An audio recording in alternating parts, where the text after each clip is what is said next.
जय जय राम कृष्ण हरी जय जय राम कृष्ण हरी जय जय राम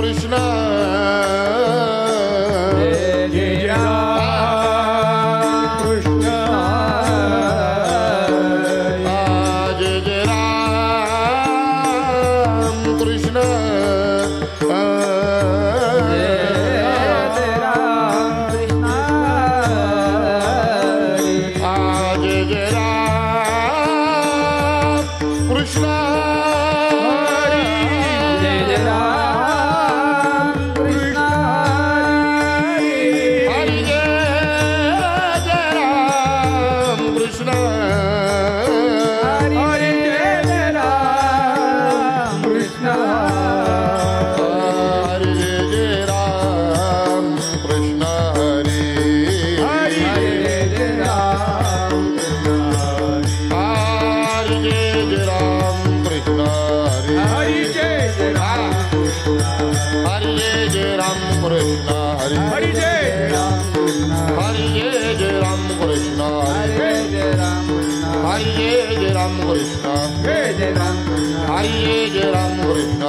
जय जय राम कृष्ण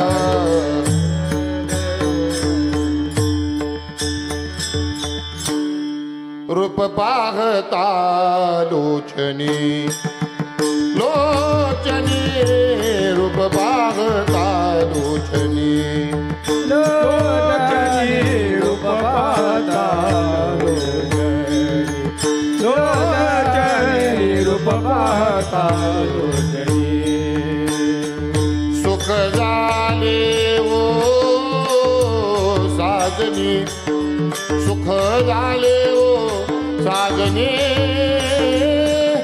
तोहा विठ्ठल बरवा बरवा तोहा विठ्ठल बरवा ते सुख झाले ओ साजने सुख झाले ओ साजने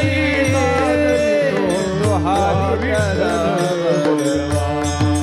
बरवा तोहा विठ्ठल बरवा तोहा माधव बरवा तोहा माधव बरवा तोहा विठ्ठल बरवा बरवा तोहा विठ्ठल बरवा तोहा माधव बरवा तोहा माधव बरवा तोहा विठ्ठल बरवा बरवा तोहा विठ्ठल बरवा जय जय राम कृष्ण हरी जय जय राम कृष्ण हरी जय जय राम कृष्ण हरी हरी जय जय राम कृष्ण हरी जय जय राम कृष्ण हरी हरी जय जय राम कृष्ण हरी जय जय राम कृष्ण हरी जय जय राम कृष्ण हरी जय जय राम कृष्ण हरी जय जय राम जय जय राम कृष्ण हरी जय जय राम कृष्ण हरी राम कृष्ण हरी जय जय राम जय जय राम जय राम गावणाच विठो तुझा करू अनुवाद गावणाच विठो तुझा करू अनुवाद गावणाच विठो तुझा करू अनुवाद गावणाच विठो तुझा करू अनुवाद जिकडे पाहिजे तिकडे सर्वमय गोविंद इकडे पाहावे तिकडे सर्वमय गोविंद इकडे पाहावे तिकडे सर्वमय गोविंद आनंद रे विठोबा झाला माझे मनी आनंद रे विठोबा झाला माझे मणी आनंद रे विठोबा झाला माझे मनी आनंद रे विठोबा झाला माझे मणी ते केलेले लोचनी विटे सहित पावले देखिले लोचनी विटे सहित पावले देखिले लोचनी विटे सहित पावले न करी तपसाधन रे मुक्तीचे सायास न करी तपसाधन रे मुक्तीचे सायास न करी तपसाधन रे मुक्तीचे सायास न करी तपसाधन रे मुक्तीचे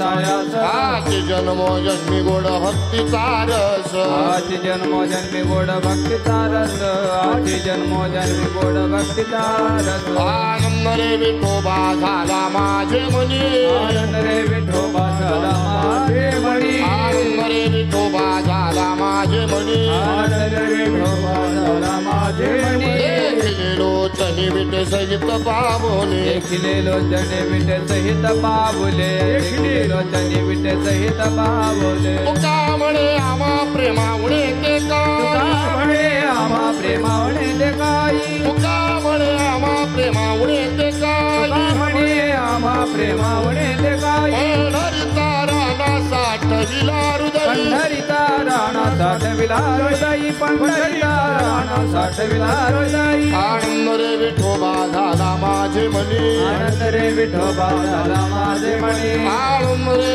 विठोबा झाला माझे मनी आनंद रे विठोबा झाला माझे मणी देखिले लोचनी विटे सहित पावले देखिले लोचनी विटे सहित पावले देखिले लोचनी विटे सहित पावले विठाला विठाला विठाला विठाला विठाला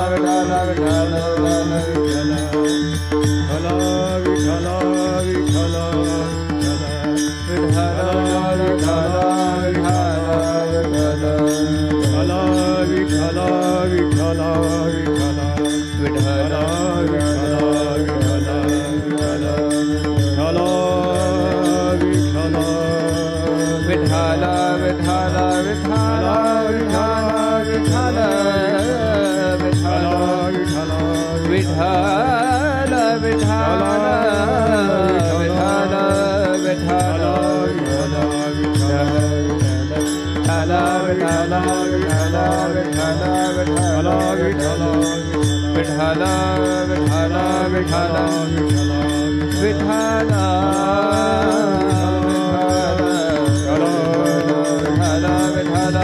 विठाला विठाला विठाला कुंडली गवर्धन श्री ज्ञानदेव हरिनाथ भगवान की माऊली ज्ञानेश्वर महाराज की जगद्गुरु तुकाराम महाराज की सद्गुरु जोग महाराज की छत्रपती शिवाजी महाराज की धर्मवीर संभाजी महाराज की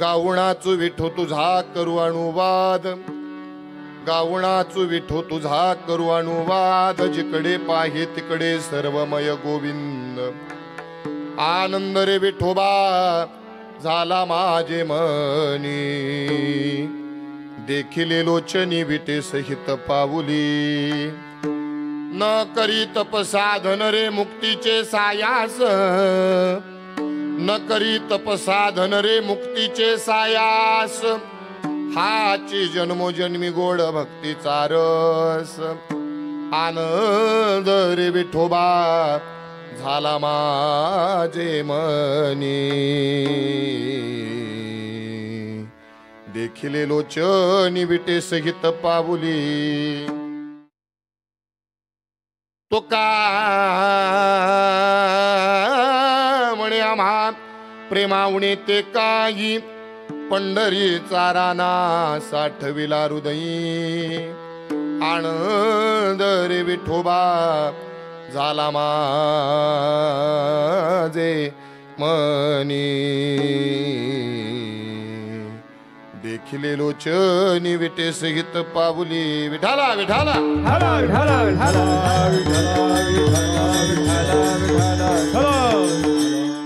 चंद्रभागेसारख्या पवित्र असणाऱ्या जगद्गुरु तुकोबारांच्या अभंग संहितेतील 4 चरणाचा जगाच्या मालकासोबत संवाद साधणारा अभंग आज या कीर्तन रूपी सेवेकरता गायलेला आहे.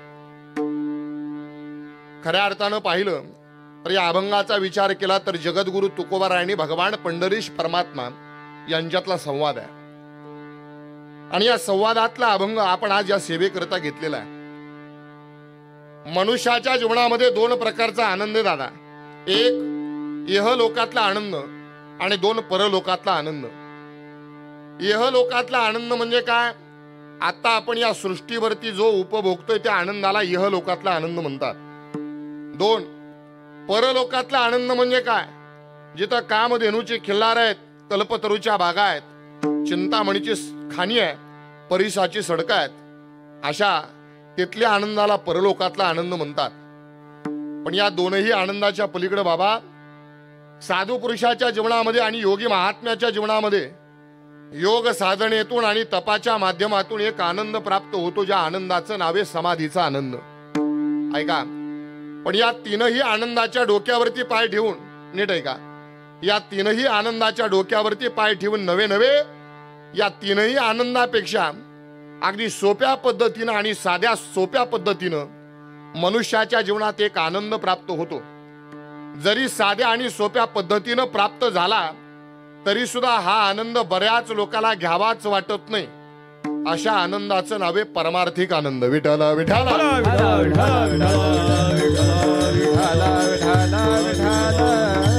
एक सांगू का? परमार्थिक आनंद मनुष्याच्या जीवनामध्ये अगदी साध्या आणि सोप्या पद्धतीनं प्राप्त होतो. पण तरी सुद्धा गंमत एक आहे, तरी सुद्धा हा आनंद आपल्याला घ्यावा वाटत ऐका नाहीच म्हणतात. सरळ सरळ नाही घ्यावा वाटत दादा. कारण परमार्थिक आनंद महाराज 2 गोष्टीतून प्राप्त होतो. एक परमार्थिक आनंद गायनातून प्राप्त होतो आणि 2 परमार्थिक आनंद नाचण्यातून प्राप्त होतो दादा.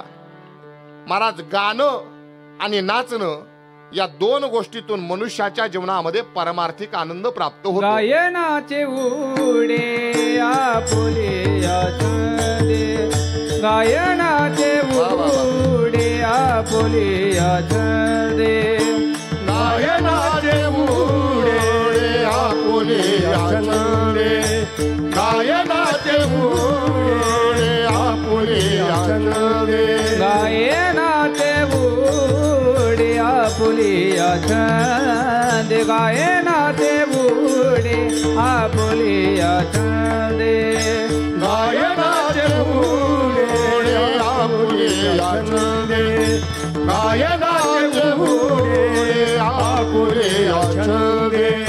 मनाचा आनंद आवडी, मनाचा आनंद आवडी, गायनाचे उडे आपुलिया छंदे, गायनाचे उडे आपुलिया छंदे. मनाचा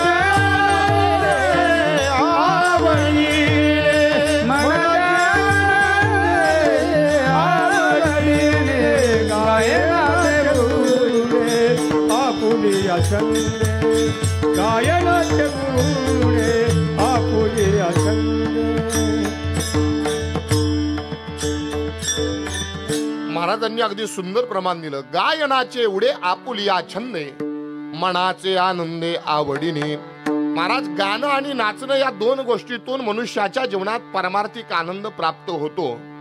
पण दादा गंमत अशी आहे की गाणं आणि नाचणं त्या क्वालिटीचं असायला हवं. ऐका, कारण गाण्यात सुद्धा प्रकार आहेत आणि नाचण्यात सुद्धा प्रकार आहेत. महाराज व्यवहारात सुद्धा गाणं आहे आणि परमार्थात सुद्धा गाणं आहे. अजून सोपं सांगू का? महाराज संसारात सुद्धा गाणं आहे आणि परमार्थात सुद्धा गाणं आहे. पण संसारिक गाण्यात आणि परमार्थिक गाण्यात जास्त फरक नाही. किती फरक आहे? अगदी थोडासा फरक आहे. किती फरक? परमार्थात गाणं असतं दादा, नीट आहे का? परमार्थात गाणं असतं गाणं आणि संसारात फक्त रडगाणं असतं. एवढाच फरक आहे, जास्त फरक नाही. परमार्थात गाणं आणि संसारात रडगाणं. अजून सांगू महाराज, पारमार्थिक गाण्याचा मनुष्याला कधीच कंटाळा येत नाही, पण संसारिक गाण्याचा कंटाळा आल्याशिवाय राहत नाही. अगदी सोपं उदाहरण, एखादं पिक्चर मधलं गाणं जर आपल्याला आवडलं तर आपण जास्तीत जास्त 15 ते 20 दिवस गुणगुणतो. त्याच्याही पेक्षा एखादं चांगलं वाटलं, चांगलं तर नसतंच ते, पण तरी सुद्धा वाटलंच तर महाराज ते मुखातून जातं, दुसरं जे आवडलं ते तोंडात येतं महाराज. म्हणजे पहिल्या गाण्याचा कंटाळा येतो, दुसरं तोंडात येतो. हे संसारिक गाणं आहे व्यवहारातलं.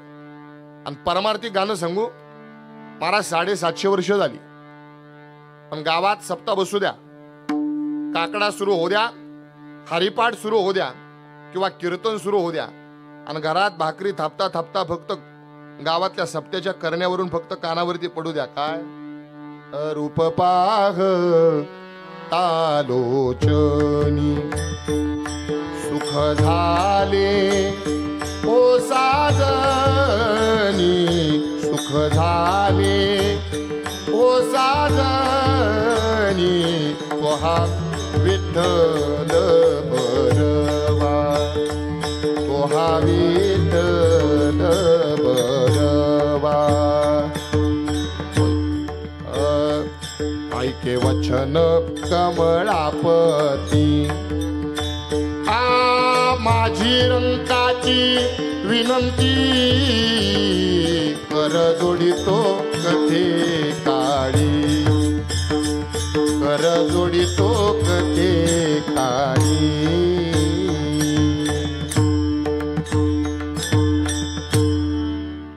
मला गंमत सांगा, या सगळ्या गोष्टीला 750 वर्ष झालीत ना. 750 वर्षानंतर सुद्धा अजून कानावरती पडू द्या, जिथं असल तिथं आनंदानं नाचायला लावतो दादा. फक्त गंमत याच्या पाठीमागची बाबा अशी आहे की फक्त याला चाल वारकरी पाहिजे तर त्याला गोडवाय दादा. ऐका, तर गंमत आहे. म्हणजे गाण्यात सुद्धा प्रकार आहेत. एक सांगू, माणसाचं गाणं असं असावं, ते गाणं समाजाला आवडण्याकरता नसावं, देवाला आवडण्याकरता असावं. आमचे गुरुवरे तात्या सुद्धा सांगतात, कीर्तनकाराचं कीर्तन सुद्धा असं असावं, ते समाजाला आवडण्याकरता नसावं, देवाला आवडण्याकरता असावं. महाराज, माझा मुद्दा एक आहे, समाजामध्ये गाणं कसं असावं, समाजाला आवडण्याकरता नाही, देवाला आवडण्याकरता असावं. कारण अकबर बादशाच्या काळामध्ये तानसेन नावाचा एक गवई होता महाराज. त्या तानसेनचं गाणं एवढं सुंदर होतं दादा की संध्याकाळ झाली ना की फक्त घराच्या बाहेर दगडाचे दिवे ठेवायचे आणि त्या दिव्यामध्ये तेल टाकायचं आणि वात ठेवायची. त्या तानसेननं नुसता पटदीप राग गायला तर दिवे आपोआप पेटायचे. तानसेनच्या गाण्यातली ताकद होती. एक गंमत मांडू, आपल्या आईनं संध्याकाळचा देवाच्या पुढचा दिवा लावायला लावल्यानंतर अख्खी काडी पिटी संपते, पण एक वात पेटत नाही आपल्याच्या, नाही पेटत झाला. पण तानसेनच्या गाण्यातली ताकद एवढी होती की नुसता पटदीप राग गायला तर दिवे आपोआप पेटायचे. भर उन्हाळ्यात सुद्धा त्या तानसेनं नुसता मेघ मल्हार राग गायला तर भर उन्हाळ्यात ढग दाटून यायचे आणि पाऊस पडायचा. दुर्दैव आहे, कदाचित आम्ही गायला लागल्यावर भर पावसाळ्यातला निघून जाईल. मला तानसेनच्या गाण्यातली ताकद होती. एकदा अकबर बादशाह तानसेनला म्हणतो, तानसेन, अरे तुझं गाणं जर एवढं सुंदर आहे तर तुझ्या गुरुचं गाणं किती सुंदर असेल. महाराज, ही संपूर्ण कथा जर तुम्हाला वाचायची असेल तर महाराज इयत्ता 8वीचं जे पुस्तक आहे ना, त्या पुस्तकामध्ये इंग्लिश मध्ये कथा आलेली आहे. तुझ्या गुरुचं गाणं किती सुंदर असेल. महाराज, काय नाव आहे तुझ्या गुरुचं? तानसेननं सांगितलं, हरिदास प्रभू. कुठं असतात? म्हणले वृंदावनला. मग मला तुझ्या गुरुचं गाणं ऐकायचं आहे. तानसेननं सांगावं, माझ्या गुरुचं गाणं ऐकायचं असेल ना तर तुम्हाला राजवेश उतरावा लागेल, कारण माझे गुरुजी कोणत्याही राजगादीला जुमानणारे नाहीत. आणि साधूचं जीवन दादा असंच असावं, कोणत्याही राजगादीला जुमानणारं नसावं. कारण गुरुनाम गुरु सद्गुरु जोग महाराज यांच्या जीवनातला दृष्टांत आहे. सद्गुरु जोग महाराजांचं कीर्तन छत्रपती शाहू महाराजांना ठेवलं होतं. कीर्तनाची वेळ होती 9 ते 11. नीट आहे का? कीर्तनाची वेळ 9 ते 11 होती. जोग महाराजांच्या गळ्यामध्ये विना दिला. बरोबर 9 वाजता. 9:30 वाजले, 9:45 झाले तरी जोग महाराज फक्त गळ्यामध्ये विना घेऊन उभे होते. कीर्तन सुरू करेनात. मला सुंदर अशी गादी टाकली होती जोग महाराजांना उभे राहण्याकरता. शेजारी शाहू महाराजांना बसण्याकरता एक गादी टाकली होती. शाहू महाराज उठले आणि जोग महाराजांच्या कानात म्हणतात, महाराज काही राहिलं आहे का?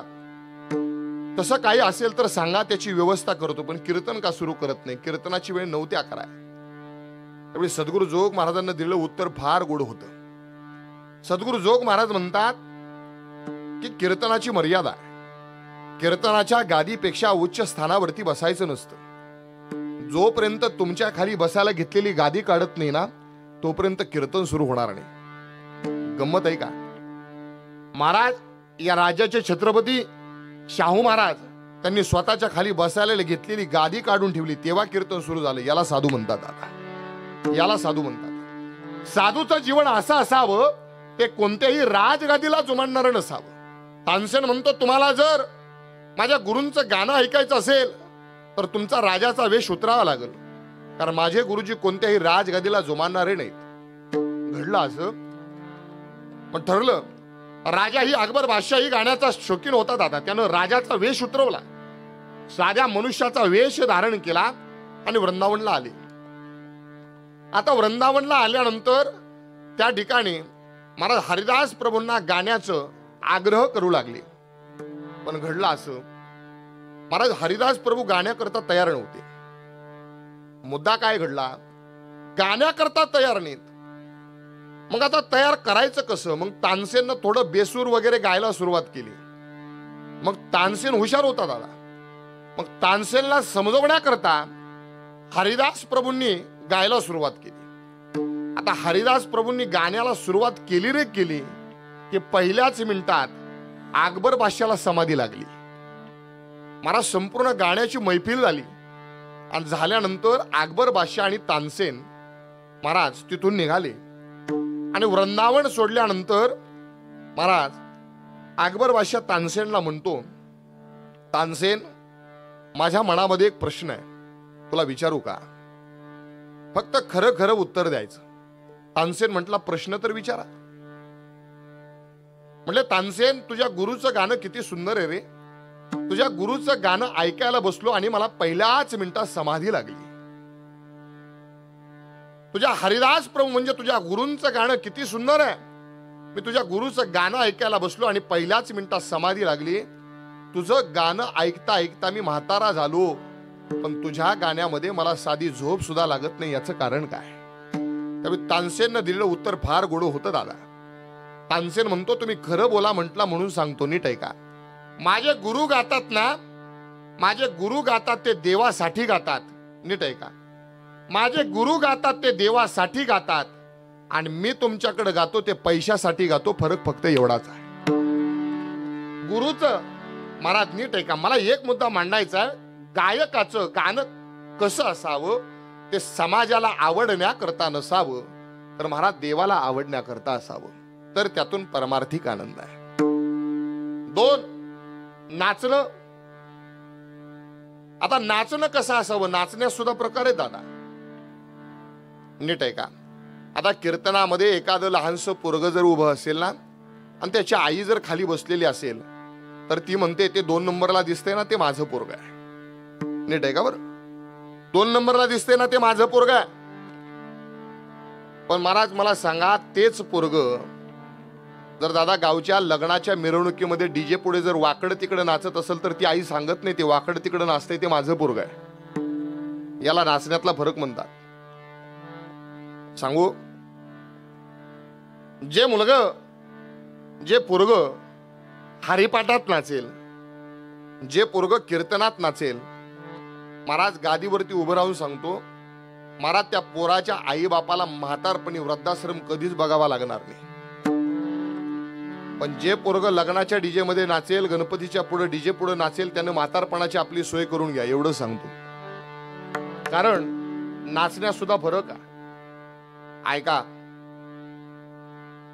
गावातल्या एखाद्या चांगल्या कामामध्ये पोरग पुढं पुढं नाचत असेल तर बाप अभिमानानं सांगतो ते काम ना, ते काम माझंच पोरग करत आहे.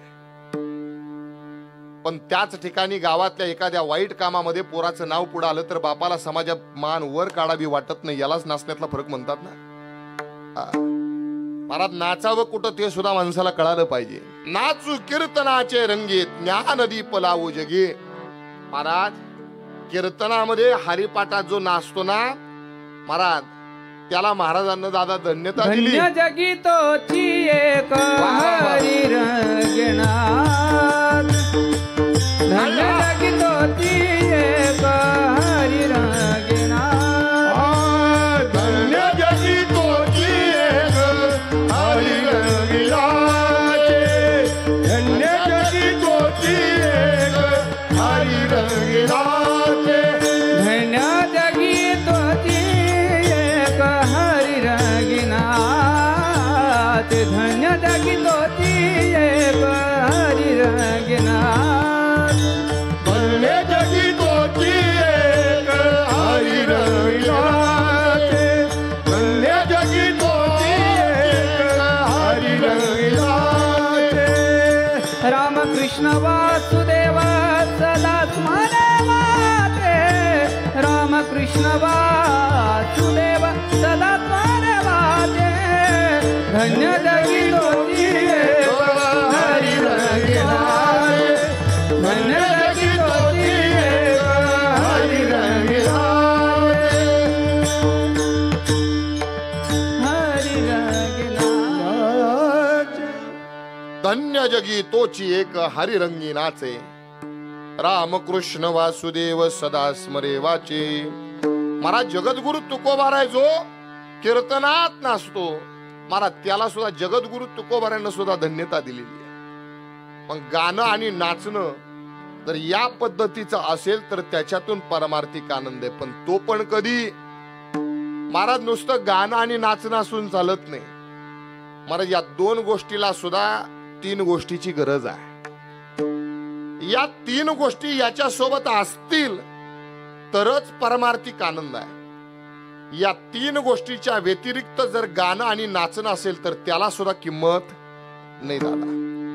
महाराज कोणत्या तीन गोष्टी? लावणी मृदंग श्रुती टाळ घोष, लावणी मृदंग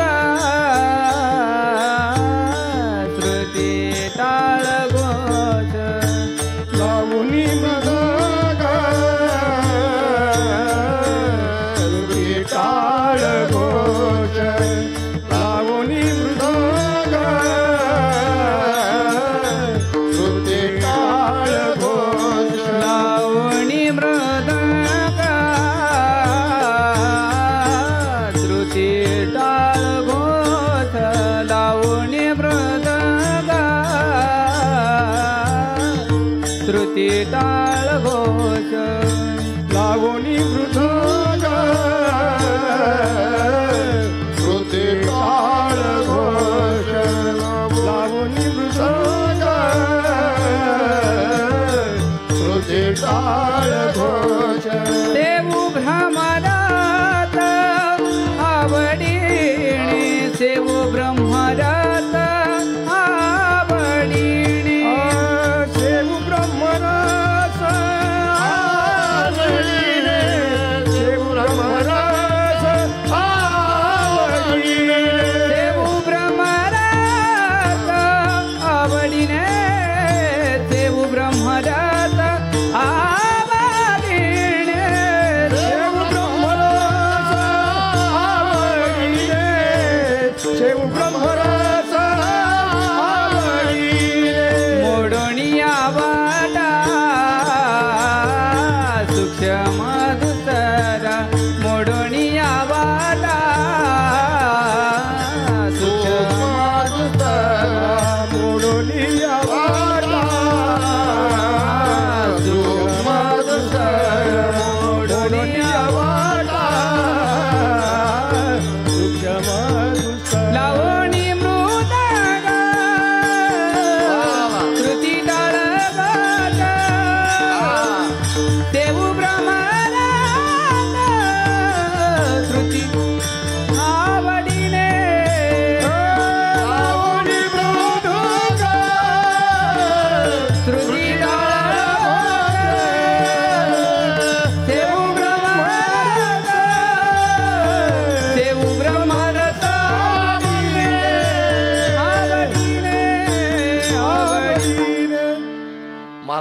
अचूक प्रमाण दिलं बरं का.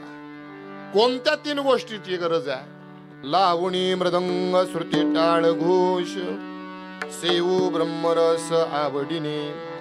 गाणं आणि नाचण्यासोबत मला 3 गोष्टी लागतील. कोणत्या? पहिली गोष्ट मृदंग, दुसरी श्रुती आणि 3 टाळ. महाराज मृदंग सांगितले, पहिली गोष्ट सांगितली मृदंग.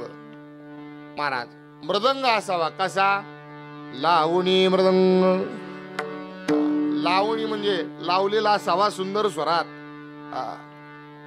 महाराज कारण पहिलं वाद्य सांगितलं मृदंग. मृदंग हे वाद्य सांगितलं. वाद्याचे 3 प्रकार आहेत बरं का.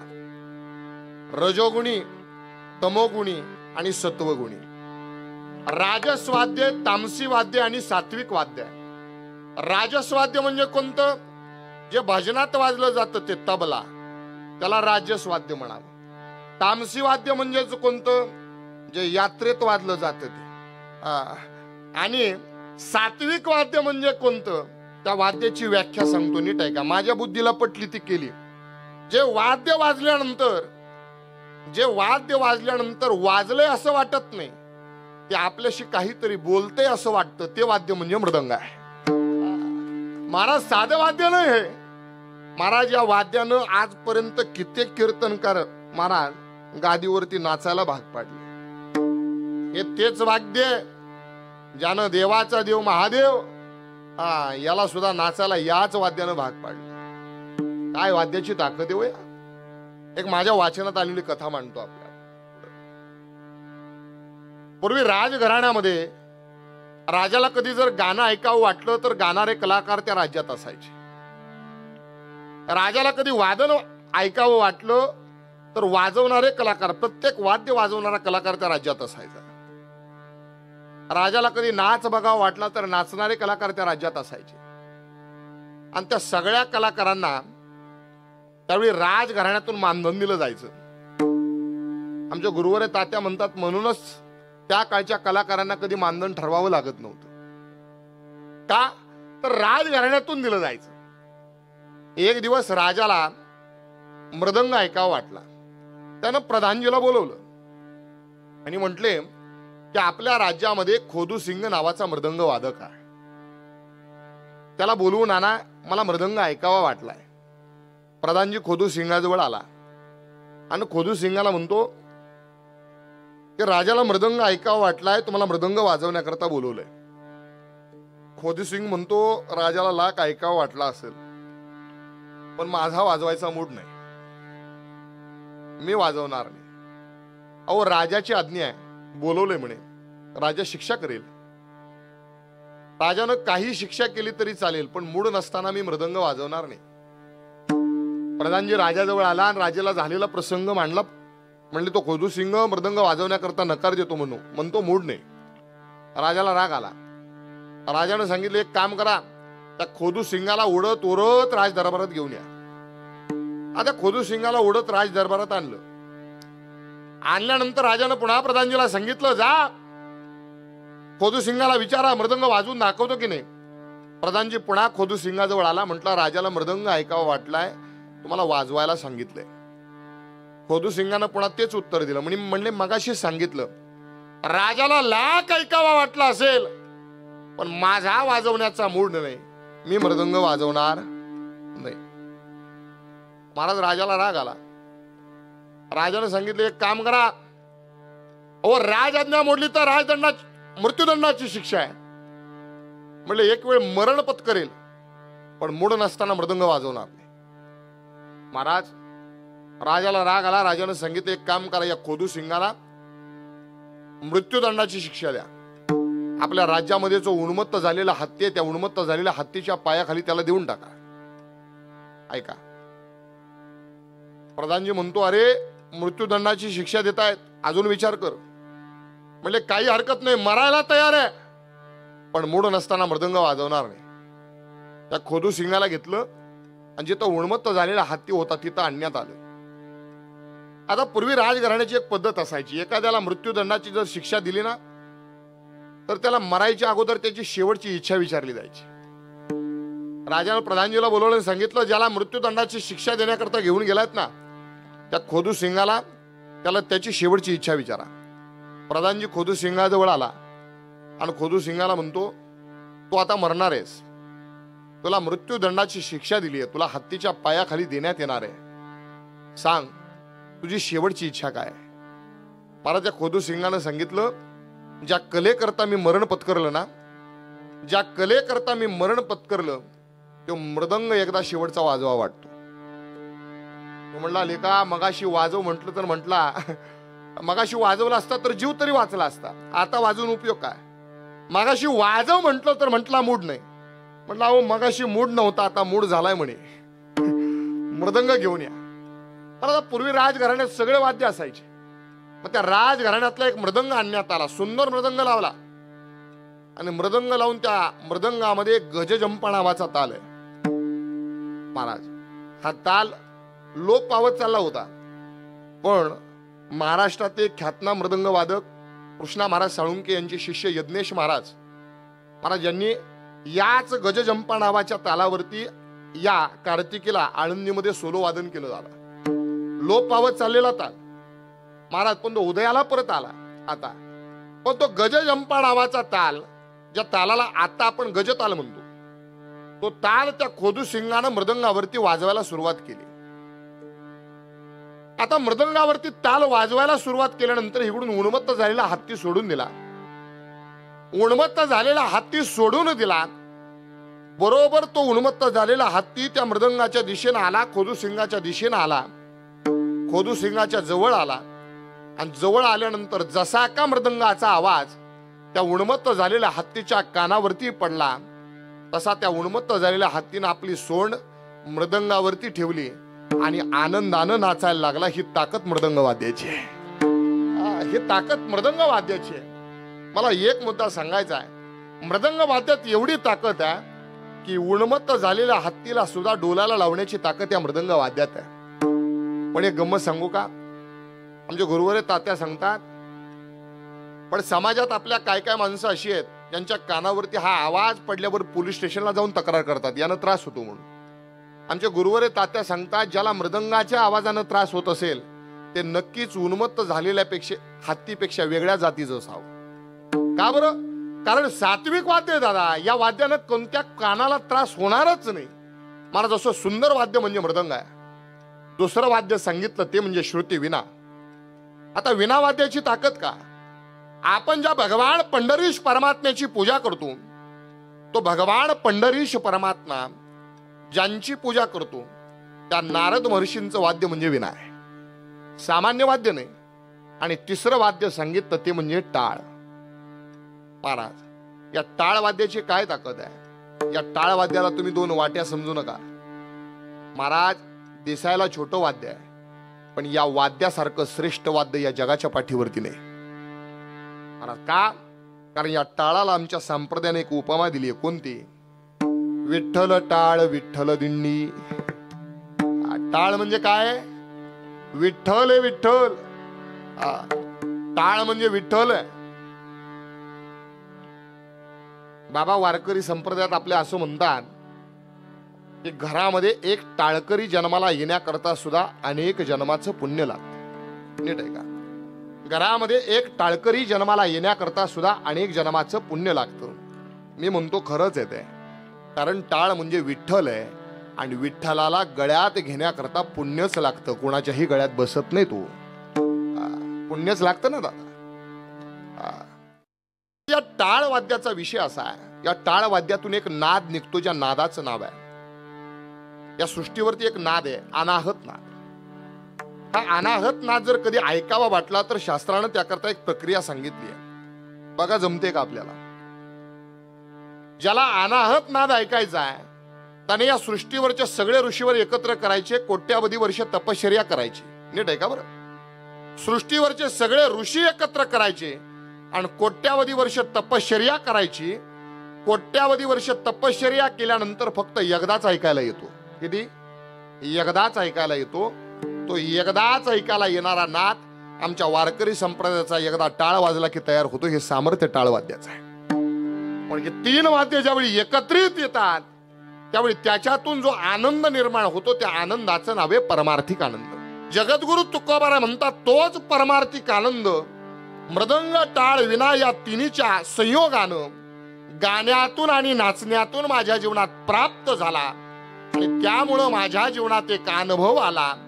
त्याच अनुभवाचं वर्णन जगद्गुरु तुकोबाराय करतात अभंगाच्या पहिल्या चरणात. गाऊना तू विठू तुझा करू अनुवाद, गाऊना तू विठू तुझा करू अनुवाद, गाऊना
सर्वमय गो